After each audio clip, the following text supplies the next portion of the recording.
FBI trainee Clarice Starlink, उसके हाथों में एक फाइल थी। एक ऐसी फाइल जो एक कातिल बफेलो बिल के मुतालिक थी। वो डॉक्टर हैनिबल लेक्टर के सामने खड़ी थी, एक बहुत ज़हीन मगर खतरनाक कैदी जो शीशे के पीछे आराम से खड़ा था, जैसे किसी शिकार का इंतजार कर रहा हो। डॉक्टर चिल्टन ने क्लेरिस को यहां भेजा था, मगर उसको महसूस हो रहा था कि यह सफर इतना आसान नहीं होगा। जैसे ही क्लेरिस ने फाइल लेक्टर की तरफ बढ़ाई, एक पल के लिए उसके हाथों में हल्की सी लर्जिश आई। लेक्टर ने फाइल को अपने बर्फी नजर से देखा, फिर धीरे से उसे खोला। तो तुम सोचती हो कि इस फाइल के जरिए तुम अपना मकसद हासिल कर लोगी? लेक्टर ने एक हल्की सी मुस्कुराहट के साथ कहा। क्लेरिस ने अपनी हिम्मत जमा करते हुए जवाब दिया, नहीं, मैं सिर्फ तुम्हारी नॉलेज से सीखना चाहती हूँ। लेक्टर ने थोड़ा झुका और धीरे से बोला, तुम बहुत एम्बिशियस हो, क्या ये बात सच नहीं है? और फिर उसका लहजा अचानक बदल गया। उसकी नजर क्लेरिस के हर पहलू का जायजा लेने लगी।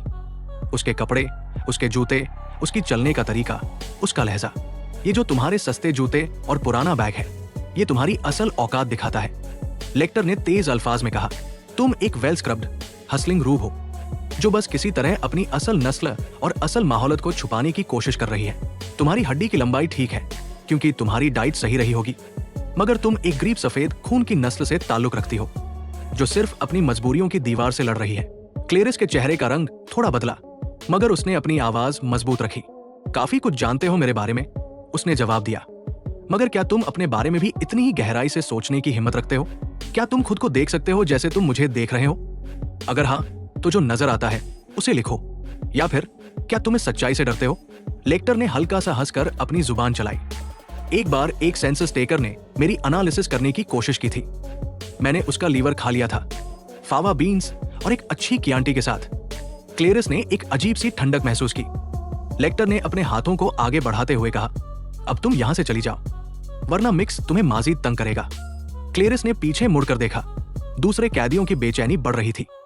उसने चलना शुरू किया, मगर जैसे ही वो बाहर निकलने लगी, अचानक उसके कान में लेक्टर की संगीन मगर सुलझी हुई आवाज गूंजी। एजेंट स्टार्लिंग, उसने पुकारा। क्लेरिस ने रुककर मुड़कर देखा। सबसे पहले मिस मोफेट का पता लगाओ, लेक्टर ने धीरे लेकिन वाज़े अल्फाज में कहा। वो मेरी एक पुरानी पेशेंट थी। क्लेरिस के चेहरे पर कंफ्यूजन थी। क्या? लगता है अब तुम्हें जाना चाहिए, लेक्टर ने हल्का सा सर झुकाकर कहा। क्लेरिस ने एक बार फिर उसकी तरफ देखा, फिर बिना कुछ कहे वहां से निकल गई। मगर अब उसके जहन में सिर्फ एक सवाल गूंज रहा था, मिस मोफेट कौन है? क्लैरिस मिस मोफेट के बारे में जानने के लिए सेल्फ स्टोरेज जाती है और शटर को ऊपर करने की कोशिश करती है, मगर शटर उससे ऊपर नहीं होता। वहां का मालिक कहता है कि वो सुबह अपने बेटे के साथ आकर इसको खोलेगा, मगर क्लैरिस अभी देखना चाहती है। क्लैरिस अपनी कार में से जैक निकालती है और शटर थोड़ा सा खुल जाता है। क्लैरिस नीचे जाकर अंदर जाने की कोशिश करती है। वो सेल्फ स्टोरेज के मालिक को एक कार्ड देती है और कहती है, अगर मुझे कुछ हो जाए या कोई मसला हो जाए तो इस नंबर पर मेरे ऑफिस कॉल करना, वो आ जाएंगे। अंदर जाते हुए क्लैरिस को एक कट लग जाता है।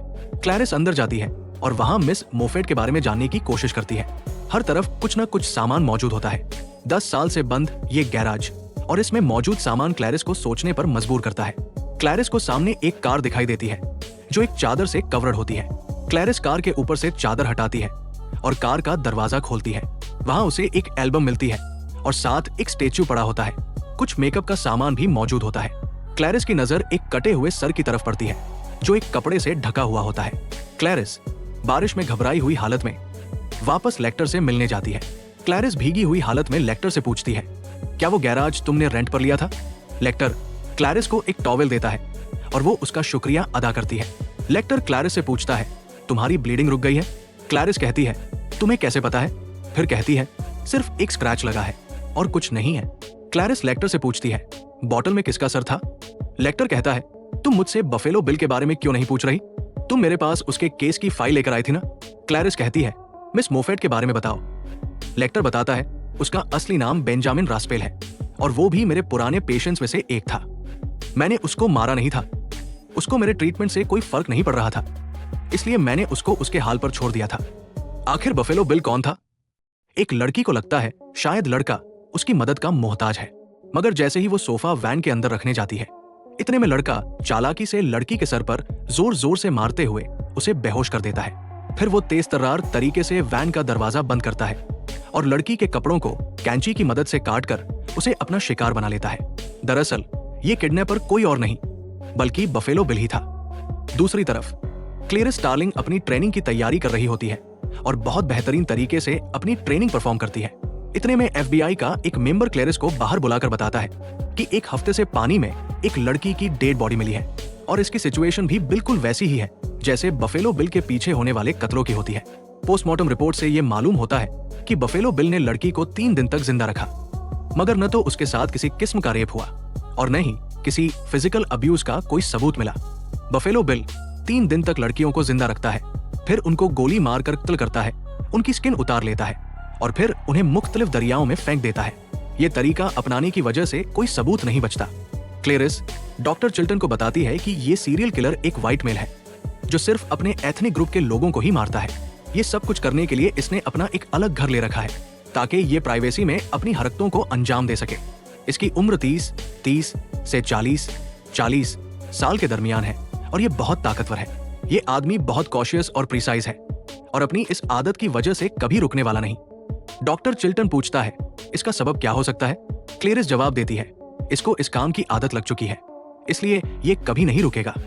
इसके बाद एफबीआई की टीम शेरिफ पर्किन से मिलने जाती है, मगर शेरिफ हैरान होकर कहता है मैंने तो तुम लोगों को बुलाया ही नहीं। शेरिफ की बात सुनकर एक डॉक्टर कहता है मुझे इस क्राइम के मुतालिक तुमसे कुछ अकेले में बात करनी है। इसी दौरान एजेंट स्टार्लिंग अपने ख्यालात में खो जाती है। वो देखती है कि सब लोग एक जगह इकट्ठा हुए हैं और किसी की मौत हो चुकी है। वो अपने बचपन की यादों में खो जाती है, मगर फिर अचानक उसके कानों में आवाज आती है स्टार्लिंग वापस आ गई है। इसी वक्त एजेंट स्टार्लिंग को बुला लेते हैं। सब एजेंट्स लड़की की डेड बॉडी के पास मौजूद होते हैं। स्टार्लिंग सबसे रिक्वेस्ट करती है आप सब अब यहाँ से चले जाएं, हमें अपना काम करना है, आप सबकी मेहरबानी, अब हम अपनी इन्वेस्टिगेशन शुरू करना चाहते हैं। डॉक्टर लड़की की बॉडी को खोलता है ताकि मजीद तहकीकात की जा सके। जैसे ही बॉडी ओपन होती है एक बहुत बुरी बदबू महसूस होती है। डॉक्टर स्टार्लिंग को ऑब्जर्वेशन करने के लिए कहता है। क्लेरिस बताती है ये लड़की किसी लोकल एरिया से बिलोंग नहीं करती, बल्कि ये मेरी तरह किसी टाउन से बिलोंग करती है। इसने नेल पेंट लगाया हुआ है, उसके कानों में टॉप्स है, इसकी 2 नेल्स टूटी हुई है और इसके नेल्स में बहुत ज्यादा गंदगी मौजूद है। डॉक्टर लड़की के मुंह की तस्वीर खींचता है, मगर क्लेरिस फौरन कह देती है इसके मुंह के अंदर कुछ मौजूद है। जब मुंह खोला जाता है तो अंदर से एक अजीब तरह का कीड़ा मिलता है। क्लेरिस फौरन एक बॉटल ले आती है और उस कीड़े को प्रिजर्व कर लेती है ताकि उसे लैबोरेटरी में टेस्ट के लिए भेजा जा सके। एक अंधेरे और संगीन माहौल में क्लेरिस अपना वादा पूरा करती है। वो डॉक्टर लेक्टर को एक दूसरी जगह शिफ्ट करवाने का इंतजाम करती है, मगर इस दफा भी डॉक्टर लेक्टर पुलिस की कस्टडी में होता है। 2 पुलिसमैन उसके लिए खाना लेकर आते हैं, मगर उन्हें अंदाजा भी नहीं होता कि लेक्टर की पुरानी आदतें अब भी जिंदा है। जैसे ही वो उसके सामने खाना रखते हैं लेक्टर की नजर तेज हो जाती है। वो अपनी चालाकियां छुपाने में माहिर है। इस बार भी उसने एक छोटी सी पिन अपने मुंह में छुपाई होती है, बिल्कुल महफूज तरीके से। पुलिसमैन उससे कहते हैं कि वो जमीन पर बैठे और अपने हाथ पीछे करे।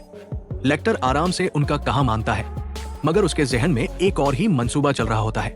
पुलिसमैन उसके हाथ हथकड़ी से बांध देते हैं। फिर जैसे ही वो उसके लिए खाना रखने लगते हैं लेक्टर अपनी पिन निकालकर अपनी हथकड़ी खोल लेता है। ये सब कुछ इतनी होशियारी और तेजी से होता है कि पुलिस वाले कुछ समझ भी नहीं पाते और फिर एक खौफनाक मंजर सामने आता है। डॉक्टर लेक्टर एक झटके में एक पुलिसमैन पर टूट पड़ता है और उसकी जुबान अपने दांतों से काट लेता है। पुलिसमैन चीखने लगता है, लहू जमीन पर टपकने लगता है, मगर लेक्टर रुकता नहीं। वो दूसरे पुलिसमैन की तरफ बढ़ता है और उसी की हथकड़ी उसके हाथों में डालकर उसे बेहिसाब मारता है। एक एक करके लेक्टर दोनों पुलिसमैन को बेहिसो हरकत कर देता है। खून जमीन पर बिखर जाता है और एक ठंडा सन्नाटा छा जाता है। डॉक्टर हनीबल लेक्टर, जो एक न सिर्फ अजीम मगर इंतहाई खतरनाक साइको डॉक्टर है, आखिर एक बार फिर आजाद होता है। उसके चेहरे पर एक हल्की सी मुस्कुराहट होती है, जैसे कि ये सब उसके लिए एक आम बात हो। क्लैरिस घंटी बजाती है। दरवाजा सीरियल किलर खोलता है। क्लैरिस पूछती है, क्या ये मिसेस लिपमन का घर है? इतने में एफबीआई की टीम एक घर को अपने अंडर करती है और उस घर के अंदर पहुंचती है। सीरियल किलर क्लैरिस से कहता है, नहीं, वो यहाँ नहीं रहती है। मगर क्लैरिस कहती है, मैं तुमसे कुछ जरूरी बात करना चाहती हूँ। दूसरी तरफ एफबीआई टीम किलर को ढूंढ रही होती है। सीरियल किलर क्लैरिस से कहता है, तुम्हारा मसला क्या है अफसर?